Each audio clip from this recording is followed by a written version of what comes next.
Equity mutual funds के प्रकार part 1। Equities दुनिया भर के इन्वेस्टर्स के लिए सबसे दिलचस्प सब्जेक्ट है। इसे समझना मिनटों का खेल नहीं है, तो इसे आराम से समझते हैं। इक्विटी म्यूचुअल फंड्स में जाने से पहले क्यों ना हम थोड़ा वक्त इक्विटी स्टॉक या इक्विटी शेयर जैसे शब्दों को समझने में लगाएं, जिन्हें कलेक्टिवली कहा जाता है इक्विटीज। ये शब्द आया है इक्विटेबल या इक्वली डिवाइडेड से। चलिए मान लेते हैं आप भीषण गर्मी के मौसम में एक फ्रूट मार्केट जाते हैं, जहां आपको एक विशालकाय वाटरमेलन दिखाई देता है।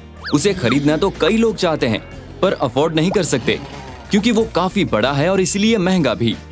बेचने वाला ये बात जानता है, इसीलिए वो वाटरमेलन के कई छोटे पीसेस कर देता है। एक से पीसेस, दूसरे शब्दों में इक्वल साइज्ड शेयर्स।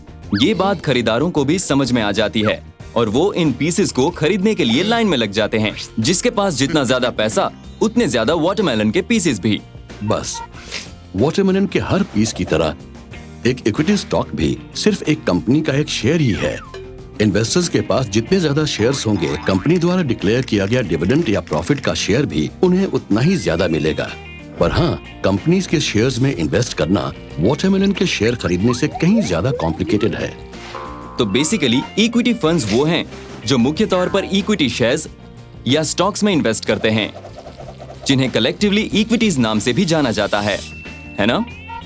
हाँ, और ये रहा इक्विटी फंड्स को उनके स्टाइल ऑफ इन्वेस्टिंग के आधार पर क्लासिफाई करने का एक आम तरीका, वैल्यू स्टाइल। आसान शब्दों में बार्गेन बाइंग।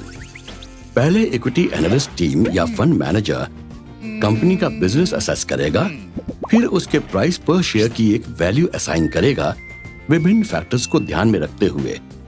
कोई भी वैल्यू इन्वेस्टर ये शेयर तभी खरीदेगा अगर उसका करंट मार्केट प्राइस कम होगा असेस्ड प्राइस से। चलिए एक एग्जांपल लेते हैं। गर्मी का मौसम है और वुलन जैकेट्स बेचने वाली एक दुकान दूसरे शहर में शिफ्ट हो रही है। वो अपना सामान निकालने के लिए एक स्टॉक क्लियरेंस सेल अनाउंस करते हैं। अब कई लोगों को गर्मी के मौसम में वुलन जैकेट्स खरीदने में कोई तुक नजर नहीं आएगी, पर कुछ लोग डिस्काउंट पर सारा स्टॉक खरीद लेते हैं क्योंकि वो जानते हैं कि सर्दियां आने पर यही वुलन जैकेट्स अच्छे खासे मुनाफे पर बेची जा सकती हैं। क्या दिमाग पाया है, हा?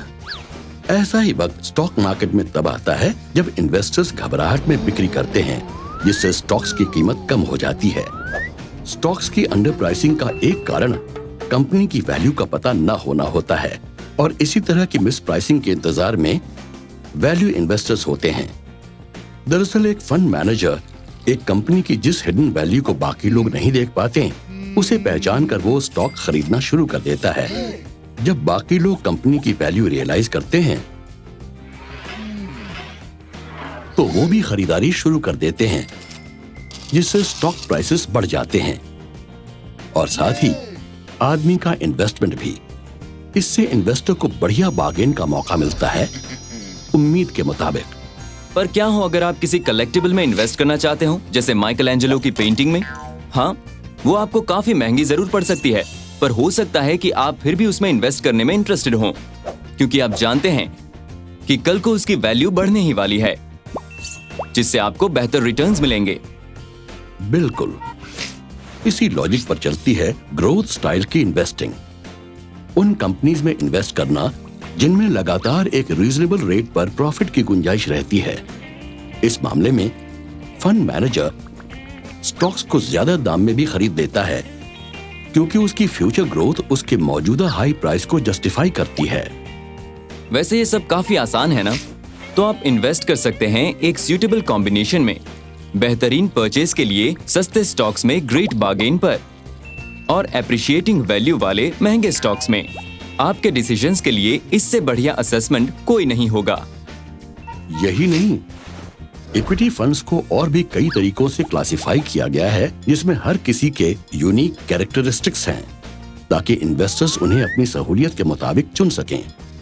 हमारे अगले 2 वीडियोस जरूर देखें, जिनमें और कई किस्म के इक्विटी फंड्स हैं जो आधारित है पोर्टफोलियो कंस्ट्रक्शंस की थीम्स पर और उनके पोर्टफोलियो में अंडरलाइंग कंपनीज के साइज पर। आशा है आपको वीडियो पसंद आया होगा।